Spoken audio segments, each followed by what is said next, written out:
सुप्रभात प्यारे बच्चों। अब हम अपने अगले पाठ की दोहराई करने जा रहे हैं।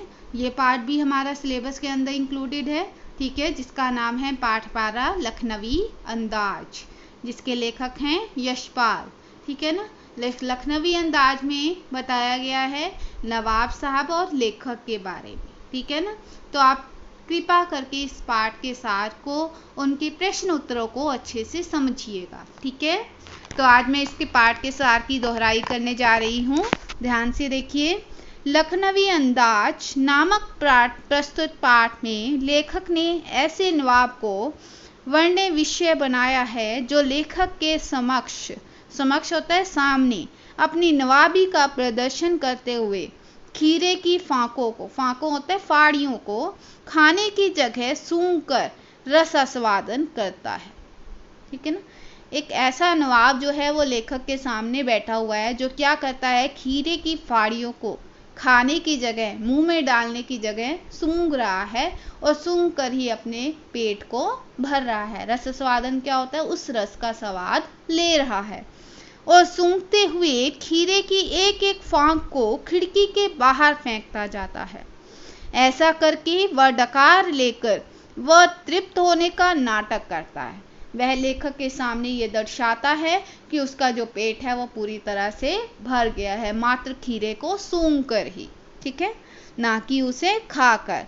उसके इस व्यवहार से लेखक सोचता है कि इस तरह तो बिना विचार, घटना और पात्रों के भी नई कहानी लिखी जा सकती है।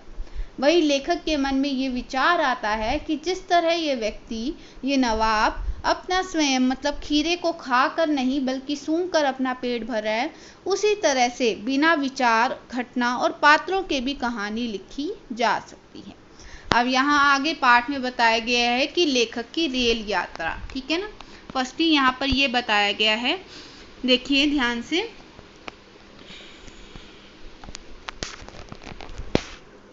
लेखक की रेल यात्रा, लेखक बता रहा है अपने बारे में। लेखक अपनी मितव्ययी होता है कम खर्च करने वाली प्रवृत्ति यानी कि विशेषता के कारण सेकंड क्लास में यात्रा नहीं करना चाह रहा था। फिर यह सोचकर कि भीड़ से भी बच जाएगा, कहानी के संबंध में भी सोच सकेगा और उसे प्राकृतिक दृश्य खिड़की से देखने को मिल जाएंगे, अतः सेकंड क्लास का ही टिकट ले लिया। अतः उसने किसका टिकट ले लिया, सेकंड क्लास का ही टिकट ले लिया, ठीक है। गाड़ी छूट रही थी, भागकर जो लेखक है वो सेकंड क्लास के डिब्बे में चढ़ गया। लेखक को अनुमान था कि डिब्बा खाली होगा, लेखक को ये लग रहा था, ठीक है ना, कि डिब्बा जो है वो खाली होगा, लेकिन उसने देखा कि एक बर्थ पर, ठीक है ना, रेलगाड़ी में क्या बनी होती है, बर्थ बनी होती है जो ऊपर नीचे बनी होती है, सीट्स, ठीक है ना, उनको बर्थ बोलते हैं। लखनऊ के नवाबी अंदाज में एक सफेद रंग के वस्त्र पहने सज्जन पालथी होता है चौकड़ी मारकर यानी कि प्लत्था मारकर वहां बैठे हैं, जिनके सामने तौलिए पर 2 चिकने खीरे रखे हुए हैं। लेखक का सहसा अचानक यानी कि लेखक का अचानक वहां आ जाना नवाब साहब को अच्छा नहीं लगा। नवाब साहब ने लेखक के प्रति कोई रुचि नहीं दिखाई, ठीक है। नवाब साहब ने लेखक के प्रति कोई रुचि नहीं दिखाई क्योंकि वो दोनों अकेले थे, वहां पर आमने सामने ही बैठे हुए थे, और ना लेखक ने ही परिचय करने का प्रयास किया। लेखक ने उनकी तरफ से आंखें चुरा ली। आगे देखिए, नवाब साहब का भाव परिवर्तन। लेखक सामने बैठे नवाब साहब के बारे में सोचने लगा कि नवाब साहब ने किफायत की दृष्टि से सेकंड क्लास का टिकट खरीदा होगा। किफायत यानी कि आराम की दृष्टि से, आराम से बैठने की दृष्टि से। अब उन्हें अच्छा नहीं लग रहा होगा कि कोई सेकंड क्लास में सफर करता हुआ उन्हें देखे। सफर का वक्त काटने के लिए लेखक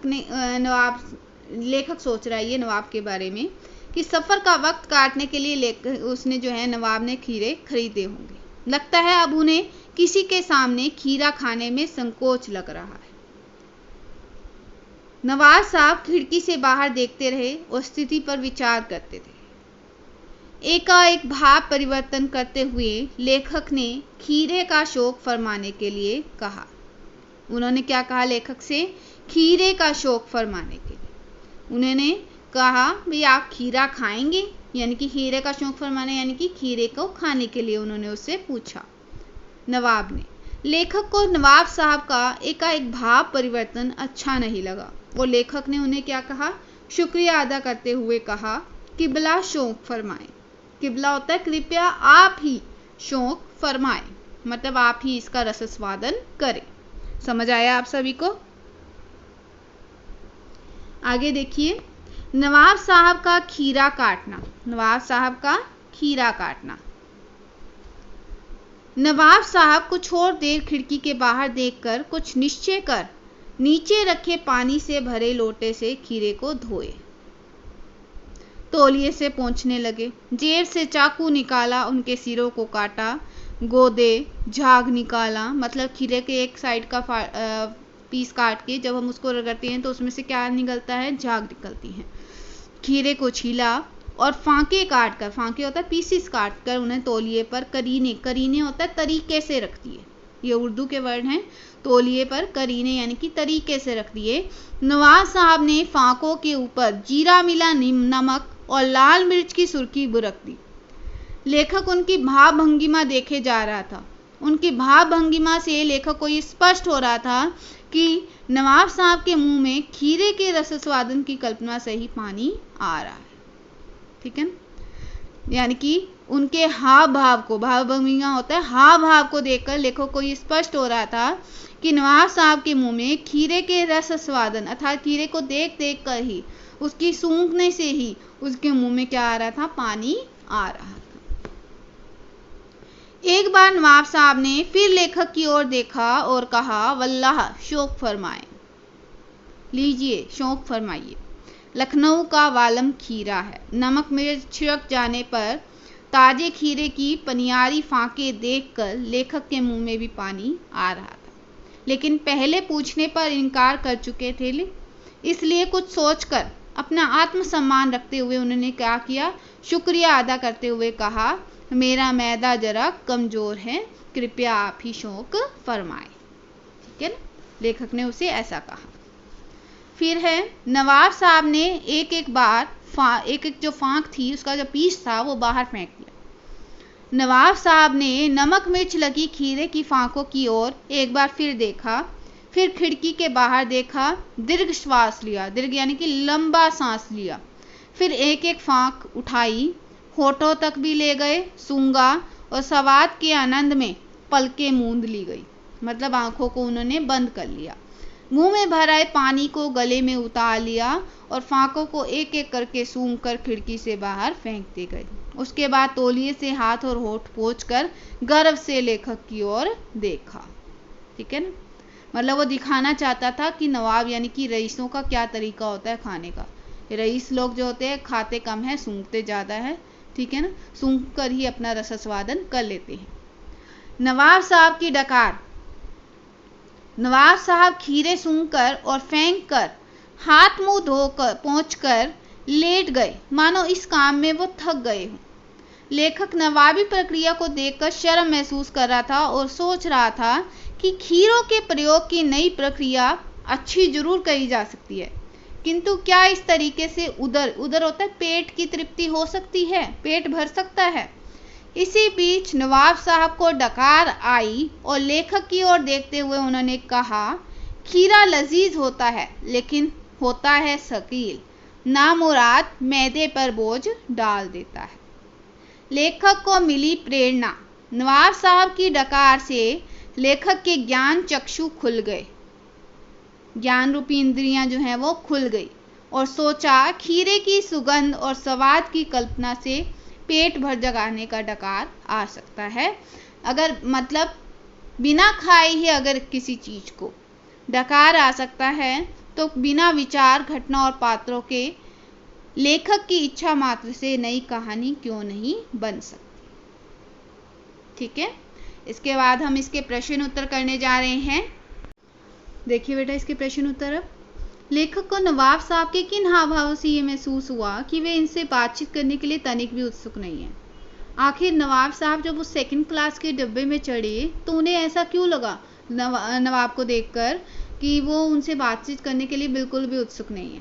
नहीं तो आमतौर पर ये देखा जाता है कि जब दो लोग आपस में बैठे हों तो उनमें बातचीत हो ही जाती है। इवन हम भी जैसे ट्रेन में सफ़र करते हैं तो हम भी अपनी कोई ना कोई मित्रता ढूंढ ही लेते हैं, ठीक है ना। तो हम भी किसी न किसी के साथ अपनी बातचीत कर ही लेते हैं, ठीक है ना। अगर मान लीजिए वो भी सामने वाला अगर अकेला बैठा है, कुछ है, तो आप भी उसके सामने बैठे हैं तो हमारी जो है बातचीत आपस में हो जाती है, इंट्रोडक्शन हमारी हो जाती है। तो यहाँ पर लेखक को सेकंड क्लास के डब्बे में आया हुआ देखकर नवाब साहब के चेहरे पर जो था एक असंतोष दिखाई दिया, ठीक है ना। उन्हें ऐसा दिखाई दिया, उन्हें एकांतवास में बाधा का अनुभव होने लगा। उन्हें ऐसा लगा कि जैसे ये इनके एकांत में विघ्न डालने आ गया, कोई बाधा उत्पन्न करने आ गया। अर्थात जो नवाब साहब थे वो ये चाहते थे कि मैं सुकून से इस डब्बे में अकेला ही बैठा रहूं और कोई इस डब्बे में ना चढ़े, पर ऐसा तो हो नहीं सकता। जिसने सेकंड क्लास का टिकट लिया है वो तो चढ़ेगा ही। वे अनमने होकर खिड़की से बाहर झांकते रहे। अनमने मतलब बिना किसी उसके भी, जैसे कुछ उत्सुकता ही नहीं हुई उन्हें, और लेखक को ना देखने का नाटकीय प्रदर्शन करते रहे। नवाब साहब के इन हाव भावों को देखकर लेखक को अनुमान हो गया था कि वे बातचीत करने के लिए उनके लिए किंचित भी उत्सुक नहीं है। नवाब साहब ने बहुत ही यत्न से खीरा काटा, नमक मिर्च भुनका, अंततः सूंघ कर ही खिड़की से बाहर फेंक दिया। उन्होंने ऐसा क्यों किया होगा? उनका ऐसा करना उनके कैसे स्वभाव को इशारा करता है? इंगित होता है इशारा करना, ठीक है ना। उनका ऐसा करना, नवाब साहब अपनी नवाबी शान शौकत को दिखाने की आदत रखते थे, ठीक है ना। वे अपनी हरकत से ठाट बाट का प्रदर्शन करने में लगे थे। लेखक को देखकर अपनी प्रवृत्ति के अनुसार उन्होंने क्या किया, खीरों को छिला, नमक मिर्च लगाया, सूंघा और बाहर फेंक दिया। जैसे यह सब करके वो बताना चाहते थे कि नवाब यानी कि रईस जो व्यक्ति होते हैं उनका क्या तरीका है खाने का, ठीक है ना। उन्होंने ये ऐसा बताना चाहा कि उनके द्वारा इन्हें देखना, इन्हें सूंघना ही पर्याप्त है। खीरे खाकर पेट भरने की आदत तो साधारण लोगों की होती है। इस प्रकार यह सब नवाब साहब के अमीरी दिखाने के, उनकी रईसी दिखाने के स्वभाव को इशारा करता है, स्वभाव की ओर इशारा करता है, ठीक है। आगे देखिए।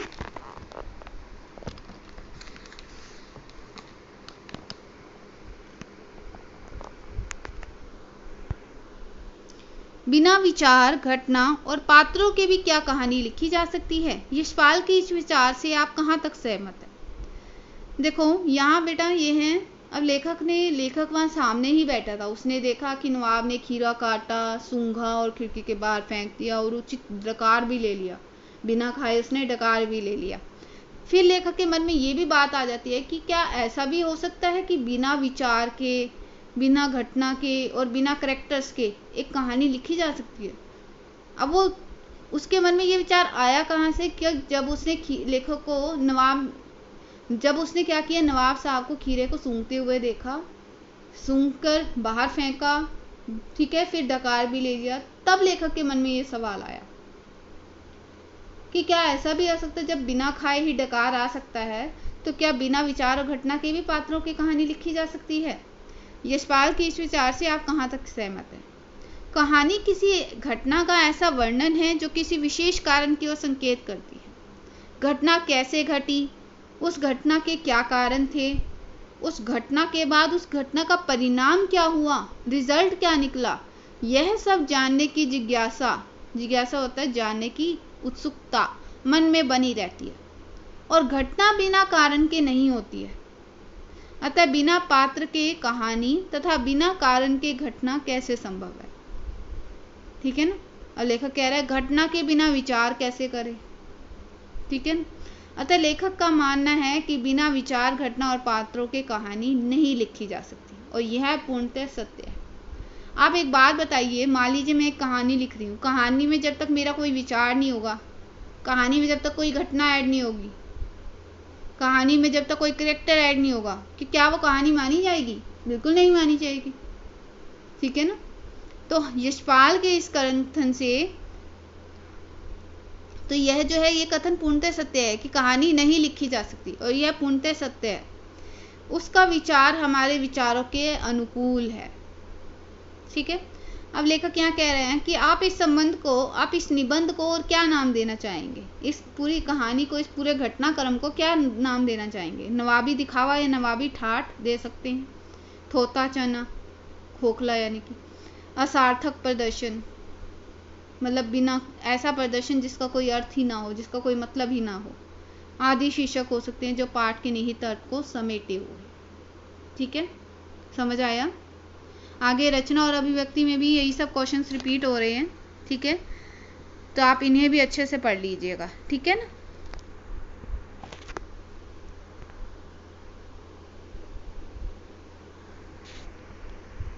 तो ये था बच्चों हमारा अगला लेसन, लखनवी अंदाज, जो यहाँ पर समाप्त हो चुका है। ठीक है, इसकी भी रिवीजन, इसके पाठ के सार को ध्यान से सुनो, क्वेश्चन आंसर को ध्यान से पढ़ो। ठीक है, धन्यवाद।